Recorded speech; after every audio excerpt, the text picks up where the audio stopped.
Hello everyone, my name's Trey Armstrong. Today I'll be recounting a traditional Appalachian folk tale to everyone. The story is known as Tailypo.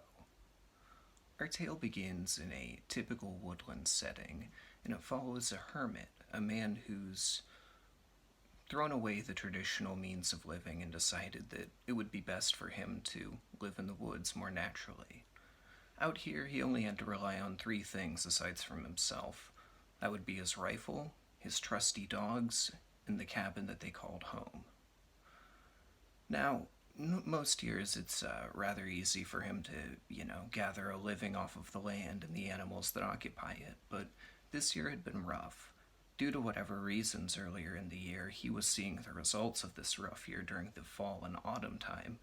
There was very few animals feeding, not many plants and typical things that he would harvest to consume and whatnot, and his food stocks were looking rather low. So late one evening, after a long day of hunting, he was only able to turn up a meager hare.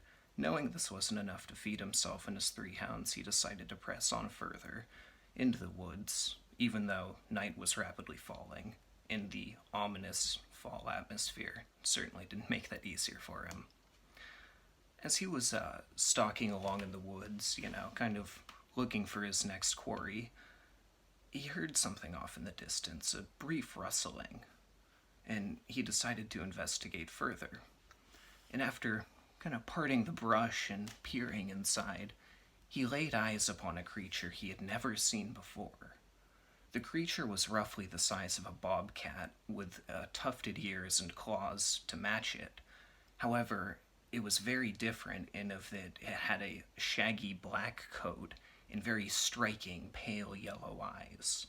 The creature rapidly turned at the man's presence and bolted for the woodline, but the man was swift, and he, with instinct, drew his firearm and fired, and he heard a yowling and a sickening thud, and the creature was gone, but it had left its tail for him.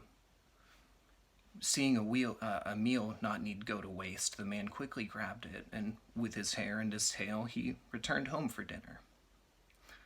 That evening, he had a hearty meal of tail stew, rabbit, potatoes, and onion, and it worked out quite well. He had a long day, and the cabin, he had a nice fire going. It was rather cozy, and he was starting to relax with a full meal in his stomach and his hounds by his side. And just as he was starting to drift off, he heard his door creak. And then, as quickly as he'd heard it creak, he thought he saw a little bit of a flash of light from the door opening, but it was gone again. Then suddenly, he heard in a very low tone from the doorway, "Where's my Tailypo?" Aghast, the man awoke, and he turned, and he saw the creature from before, grinning maliciously almost, and crying out. He didn't know what to say, but he called for his three hounds, Horace, Boris, and Norris, and, barking in a fury, they chased the beast out of there. And he could hear them barking and barking all up along the wood line, and eventually the sound faded. But at a point they did return. Well, Horace and Boris at least. He didn't see Norris. Later that evening, as shocked by the revelations that had occurred earlier, the man was trying to ease into the night, but sleep just wasn't coming to him, obviously, with what had occurred, when suddenly he thought he saw something out of the corner of his eye, just a brief flash of movement. And suddenly, he feels a weight on the end of his bed, and he peers up into a bright pair of yellow eyes. And it's looking at him a little more intently than at first, and it says, "Give me my Tailypo."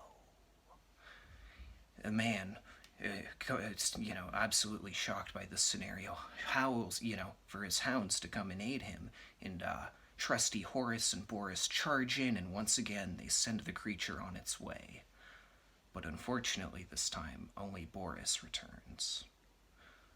Later in the evening, the man is clutching his rifle, posted up in the corner of his cabin with Horace nearby, the last trusty companion he has, and he's peering around and looking.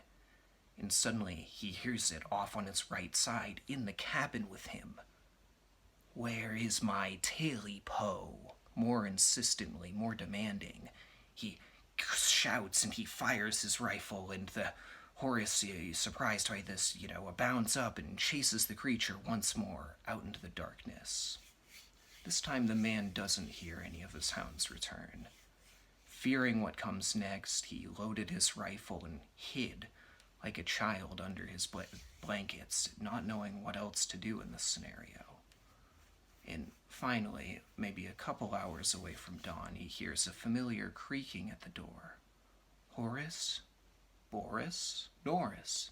Is that you?" Hearing no response, he cautiously peers out from under his blanket, sees nothing at first, and then looks up, and the creature is upon him, mere inches from his face. No one knows what happened to the man, and no one could really corroborate this story, but all that remains of the cabin, supposedly, is a mere chimney after what the Tailypo inflicted on him. This is my telling of the Tailypo. Thank you for your time.